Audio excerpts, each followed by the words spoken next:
What's up, everybody? How are we all doing? We're going to talk a little bit about the Constitution today. Actually, specifically, the Constitutional Convention, actually two topics, the Constitutional Convention and the structure of the legislative branch. Talked about the failure of the Articles of Confederation last week. This week, we're going to get into the structure of the Constitution. And remember, the purpose of the Constitution was to strengthen the federal government. Strengthen that thing. So we only had one branch under the Articles of Confederation, one branch in the federal government. Guess what? Under the Constitution, you got three. And we're going to get into the details of what these three branches specifically do and what their roles are and how much power each one has a little bit later on in this class. But you've got the executive branch, judicial branch in general, in a nutshell. The legislative branch makes the laws, the executive branch enforces or executes the laws, and the judicial branch interprets the law. Today, we're going to talk more about the formation of Congress. Congress is also known as the legislative branch. Those two terms are interchangeable. Basically, the way Congress works is that every single state sends a number of people to Congress to represent that state.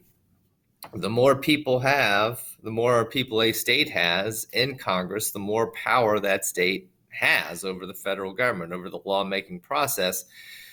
So therefore, each individual state wants to send as many people as it possibly can to Congress. And that was the issue during the Constitutional Convention. The issue was how many representatives are each state going to be allowed to send to Congress? How do we decide how many people each state gets? And again, the more people you get, the more powerful you are. The more stuff and resources your state will probably get from the federal government. So what's the most fair way? What's the fairest way to figure out how many people each state gets? There were two plans that were proposed, and this was a conflict during the Constitutional Convention. It was a significant conflict. But there were two plans that were proposed. One plan was called the New Jersey Plan. The New Jersey Plan, under the New Jersey Plan, every single state would be represented equally. So, as it says here, the New Jersey Plan wanted each state to have equal representation in Congress, no matter their population size. So this was good for the small states, the smaller populated states, because the small states would have equal power with the big states.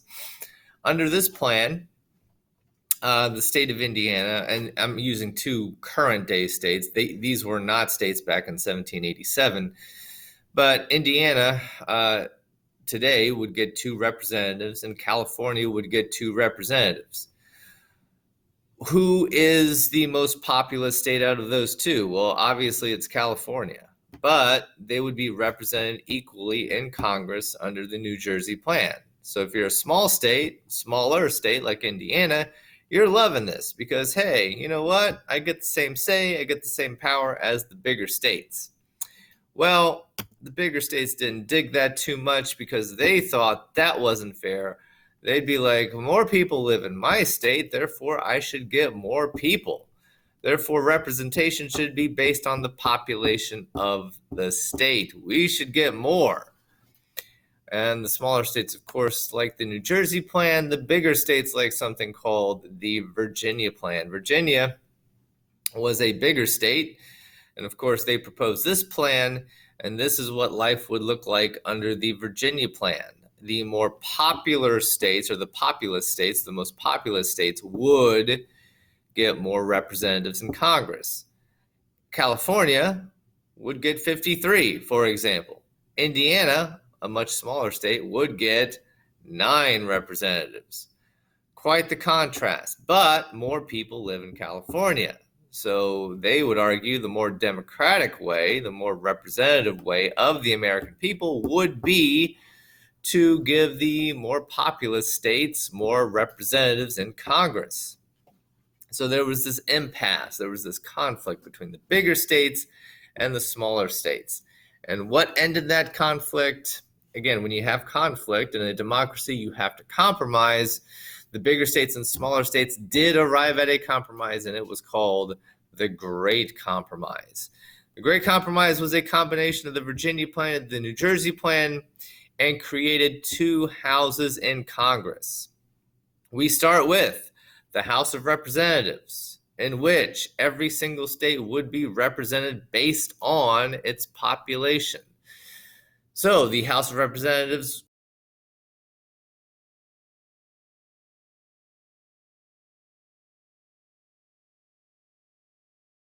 than the smaller states. So to this day, in the House of Representatives, Indiana gets 9 representatives in the House. California gets 53 representatives in the House.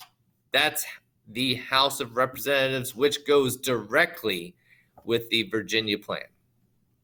The Senate, the other house in Congress is the Senate. The Senate is based on equality. Every single state would get equal representation.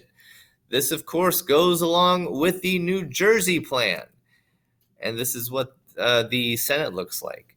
Indiana gets 2 representatives known as senators. California gets 2 representatives, 2 senators as well.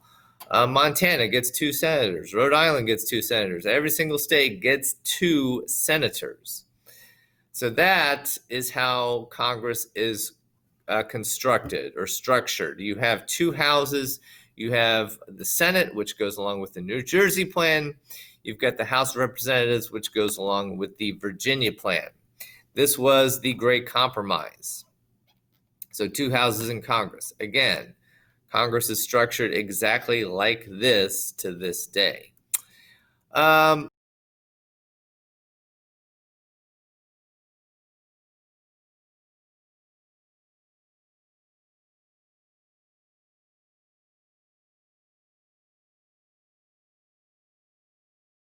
The Federalists, and I want to emphasize that these were not political parties. These were 2 groups, and the single issue that was on the table was whether or not to adopt the new Constitution. There were the Federalists. The Federalists were for the new Constitution. They were for a stronger federal government. And then you had the Anti-Federalists, who were against the Constitution, who were against a stronger federal government. And you can see this in the word Anti-Federalists. Anti-Federalists, anti-strong federal government. They were all about maintaining state power. Of course, they liked which document? They liked the Articles of Confederation. They wanted to keep the Articles of Confederation. The Federalists wanted a stronger federal government. They were for the Constitution.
And seizure of your property.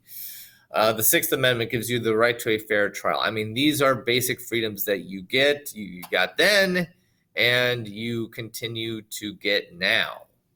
So That's a little bit about the Constitutional Convention. The Bill of Rights is a key part of that. Again, a significant part of this course deals with freedoms provided by the Bill of Rights.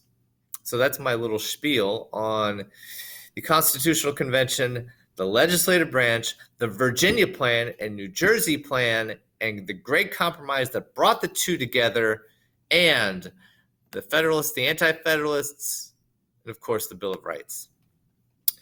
Hit me up with any questions you have. Have a great day.